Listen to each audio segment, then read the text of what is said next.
everyone, it is I, Angry Board, and as you can see, today is December 11th. Now, you might be wondering, why is this date significant? Well, I'm pretty sure it should be obvious for everyone who watches these videos that's an Angry Birds fan, because, well, if you take a look at the date... Oh wait, I told you this already. Whoops. Angry Birds is 16 today, so, happy birthday and all that. However, it's also Angry Birds Go's 12th birthday today, so I figured since it's my favourite Angry Birds game, I'd look back at the best version of the game and kind of just think about, was it really that good before the 2.0 update? I mean, I'm still thinking about it now, but I'm just here to tell you guys about it, so let's get straight to it. Oh, wait, actually, hold on, there is one more thing I want to mention. Because it's Angry Birds Go's 12th birthday today, I decided that I would recreate something from the game, well, as a celebration. So here is a cupcake from Angry Birds Go, as in the ones that the characters use as their lives. Hold on, I'll get a reference image. See, look, there you go. You can see the cupcakes right there. What do you think? Did I do an accurate job? And well, if you like these, I actually did post the ingredients on my channel if you wanted to have a crack at making them yourself, so I got you covered there. But anyway, enough yapping about cakes and stuff. Allow me to get into the real point of the video. So with Angry Birds Go, there's one prevalent mechanic throughout the game that you kind of have to get used to, and that's grinding. As you can see in this image right here, there's coins and gems. And well, to get coins, you had to go through the levels and just, collect them on the track, and you'd also earn some after completing the levels too. And for gems, those were a bit more annoying because you could only find them in rare gift boxes on the map, and I guess you could also earn them after boss battles too, but the main way to get gems was with real money, and I'm sure a lot of people were unhappy about that, let's be honest. I mean, I am. Still kind of am to this day. When I tell you guys that the pricing in this game was absolutely nuts, it was absolutely nuts. I can't even lie.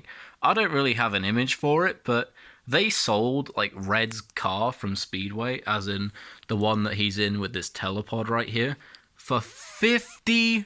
$50 for a digital car. Are we serious right now? Genuinely. It's cheaper to buy the telepod than get the car in the game with money. The telepods when they were sold back in the day were about, I don't know, maybe nearly $10 a piece, so that's way cheaper. Something else I want to mention is the CC system, as you can see right here. A lot of people call it cupcake capacity for some reason. Obviously, I bet that's probably not what it stands for in real life, but I guess it makes sense in the context of the game. But yeah, basically, the amount of CC your car had determined how, powerful it was.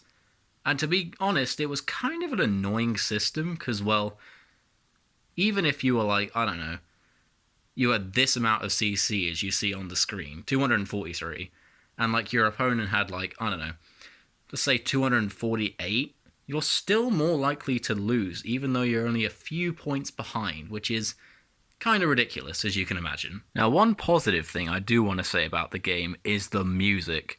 I tell you what, the music in this game absolutely slaps. Please, go and look up the soundtrack yourself, it's amazing, but the one annoying thing is that, I guess it wasn't in the 2.0 update, but in a later update to the game, they kind of removed the best track in the game, which was the Versus track.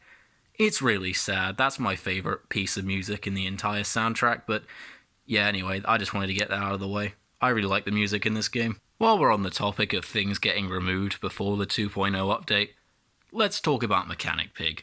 Come on, Mechanic Pig was the GOAT of this game. He was there for us always, to fix our carts, to upgrade them, and even to give us advice if we tapped on him. But sometime in 2015, they removed him. So you know what? Rest in peace, Mechanic Pig. You were a real one. Right then, I think that's just about my yap session over, but let's answer the question then, shall we? Was Angry Birds Go even that good before 2.0? Yes. A million times yes.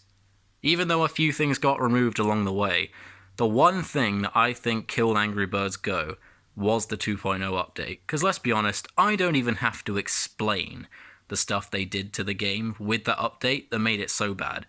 Like, I guess I will just for a second. Like, let me just list a few things. We have dead atmosphere, loot boxes, a really straightforward system that just kind of felt really stale, etc., etc. But yeah, I think that's me done for now. I might make a video like this next year on a different Angry Birds game. I don't know, maybe Angry Birds Transformers. We'll see. Anyway, that's all from me for now. See ya!